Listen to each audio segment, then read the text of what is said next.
Thanks for tuning in. Hey, this is Brendan, aka Cliff Jumper. Today we are jumping into a very wee little problem with the Corrado, and that is the coolant is leaking all over the place. So we need to replace the 10-year-old coolant flanges, flush out the 10-year-old coolant and the gunk that has accumulated, get it all back together, and make sure it's not going to leak all over the place or overheat when we head out and down the road. So join on in as we tackle this. What could possibly go wrong?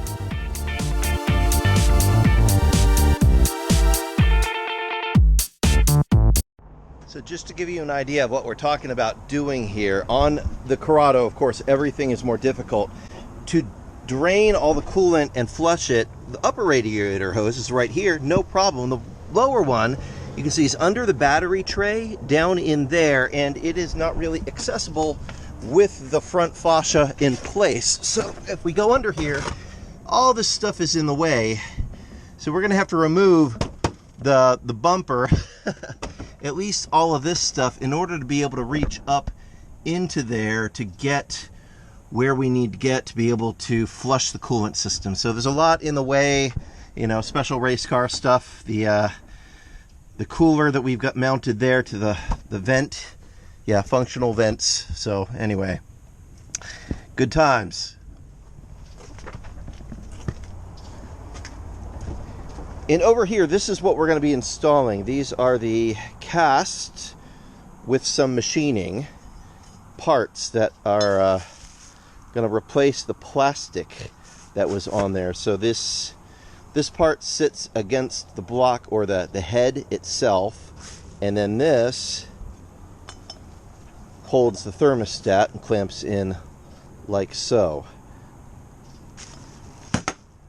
And the kit from Euro Tuning comes with all of the new hardware, and O-rings, and gaskets that you need to accomplish it. And I got the thermostat as well. So this is the low temperature thermostat because I live in Southern California, so that's all going to go on there.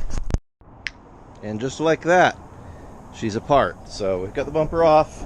There's obviously a lot of cleanup work I need to do while I'm in here, but now we've got a lot better shot at getting to what we need to get to do the draining, and then we can take off just a few more things here. We should be able to access that without any major issue. Right now I'm just debating whether I want to actually remove the battery, just have a little bit more room for tools, but I think once this hose is out of the way, I'll probably be able to get right in there and it should be fine. 5 minutes later. Yep, that's some pretty nasty stuff. So we have removed the upper radiator hose so that we can flush through this and out through the bottom radiator hose, which is just pointed down into that pan underneath. And then through this top, normally what you want to do is remove the thermostat and flush through, but in most engines it goes through the thermostat and then out into the radiator, and you could do it as a closed loop. But by removing the lower radiator hose, that doesn't go to anywhere. So I can flush right from the coolant bubble. It'll flush the head, the water pump, everything inside there, and come right out there and drain down into the pan underneath. And then I can flush through the top of the radiator here and out the bottom. And because removing just the thermostat and replacing all this is a lot of work, and we don't need to do that. We're going to be removing this housing in just a few minutes, replacing that. But in the meantime, we are flushing it with water, just regular hose water. So this is the first flush. As we fill up the system, you're going to see it come out of that thermostat housing right there. And the idea is we want to flush it until it's running pretty clean. And it's already there. It's already pretty clean. Yeah, that's looking pretty good. Way better than it was.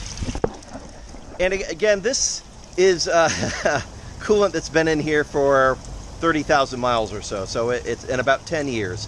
Usually you want to flush your coolant about every 2 to 4 years. I don't know anybody that actually does that, but that is the recommendation.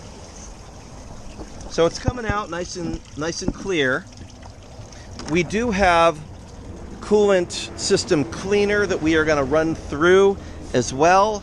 Not sponsored or anything. I'm trying a couple of different ones. We got this Prestone stuff that we're going to run through with flush number 1. And then we are going to run, I don't know where I put it, but we've got another, I think it's Blue Devil. We're going to run that through for flush number 2. And when we do that, we're going to be flushing with distilled water for the first flush. The second flush, we're actually going to put the 50-50 coolant mix in with the radiator flush just to clean other stuff out there and make sure that there's protectant and lubricant for the water pump and all the internal seals. And then the third time after we empty the system, then we will add the final mix of our 50-50 coolant. Only use the European pink stuff, by the way. Do not put in the universal green stuff. If you see green coolant in a European car, it's wrong. And I don't care what the bottle says about it's compatible with every vehicle. It will cause sludge in the system. It will cause blockages in your radiator. It is a major problem. Do not do that. So we're going to continue doing a couple more flushes and we will come back to you. 20 minutes later. You can see this is not how European coolant is supposed to look. This is the result of, you can see the greenish tinge along the edges. A long time ago, someone made a mistake and put the wrong stuff in here, and there's still a little bit of residual in the system. Even though this has had the proper coolant in it for 30,000 miles, it's got some rust and scale and nastiness. It should be a nice pink, and instead it's this rusty orange. So this is why we flush. Get all the rust out of the system, all the contaminants. We're going to come back and see as it gets clearer and clearer with every flush. 20 minutes later. Here's flush number 2. You can see the color is a lot better. It's getting all that rust and nastiness out. It's still pretty gross, but it is improving over the last batch. So let's do our third flush, and it should come out much better. 20 minutes later. Okay, third flush, and it's looking way better. I can actually see through to the bottom of the drip pan here. So that is a lot of stuff that came out of that system. Very glad that we did this, but now it is time to move on to changing the thermostat housing. So there's just a couple of bolts that hold it in place. So those 2 bolts right there, I think they're both 5mm Allen bolts. Those are what hold this on. So we'll go remove those, and we should be good. Now the fan connector here is kind of in the way, and you can see that because the connector itself has broken in several places, there's been some interesting repair work done to keep it all together. We'll see if I'm able to get it out clear without messing with this, but hopefully we can. Yeah, let's give that a whirl and see how it goes. There is actually a third bolt way back up inside here. See it back behind there. That is the other one we got to get to. So a long extension will get us there.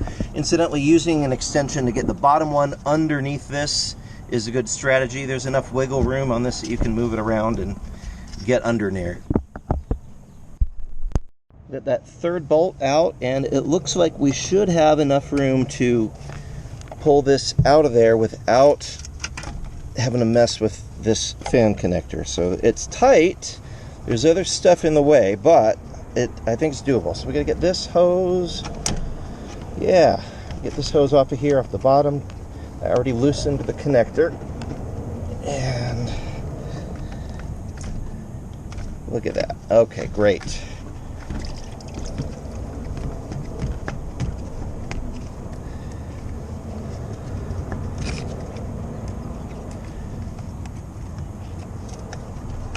Fabulous. Free and clear. Normally I would say replace the sensors if you're starting fresh, but these are all new sensors. They were replaced really recently, so I'm just going to replace the O-rings as I swap them over to the new housing. Here you can see the where that gasket failed and was leaking against the side of the head, and yeah, you can eyeball a little bit of warpage. You can see it's definitely dipping in a few spots. So This had its time. Oh, you can see the warpage right along the seam there. Probably leaking out of that part of the thermostat. So yeah, a few spots where this had failed. So with the metal version, hopefully that will not be the case. So we'll swap everything over to that.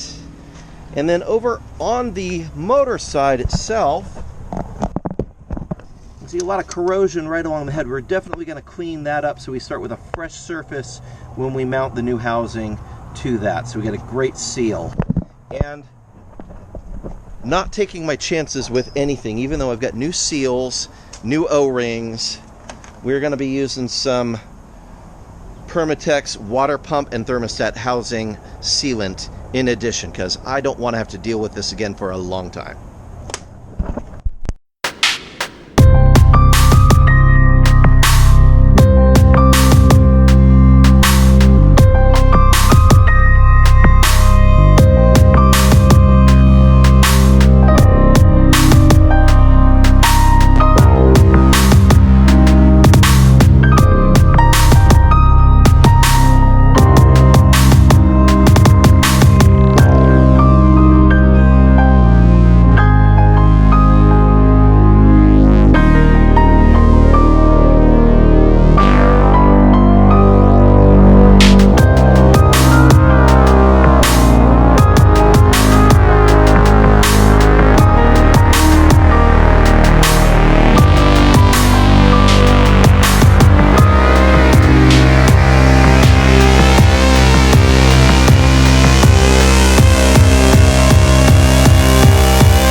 All three are seated.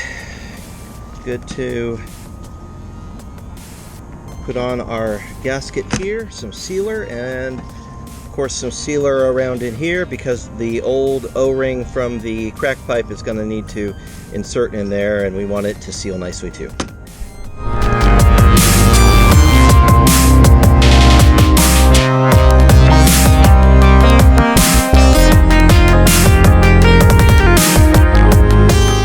I think the name of the game here is we want to get this assembly in place first, and then we will attempt to deal with the various hose connections that go onto it once it's secure. The only one that I'm a little worried about is this one's kind of a pain in the neck, so I think I'll put this one on first, and then I will start putting it all in place.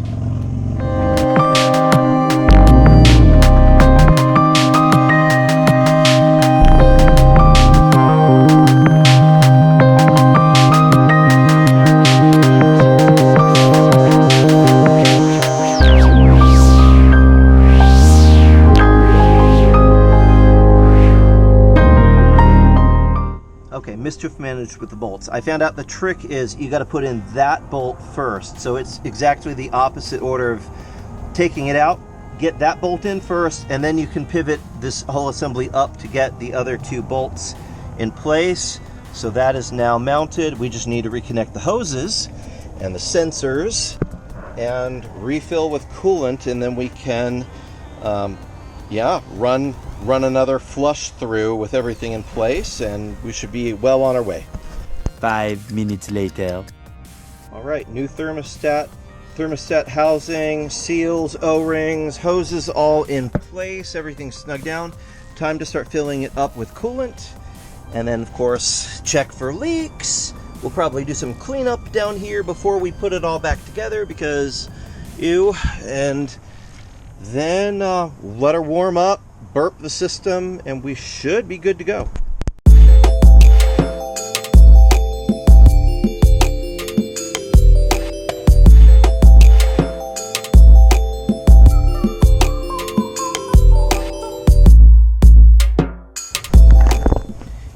And of course, because the water pump is involved here, we are going to have to turn on the system to circulate all of this through the radiator and burp all of the air out. 20 minutes later. Yes, we have a leak, a real steady one, and it looks like it is the crack pipe. So I wasn't going to replace the crack pipe while I was doing all this, but it is leaking at that joint of the crack pipe and the new housing. So looks like I'm going to have to get one of those and redo this. So hey, an extra coolant flush for free. Well, not for free, but yeah.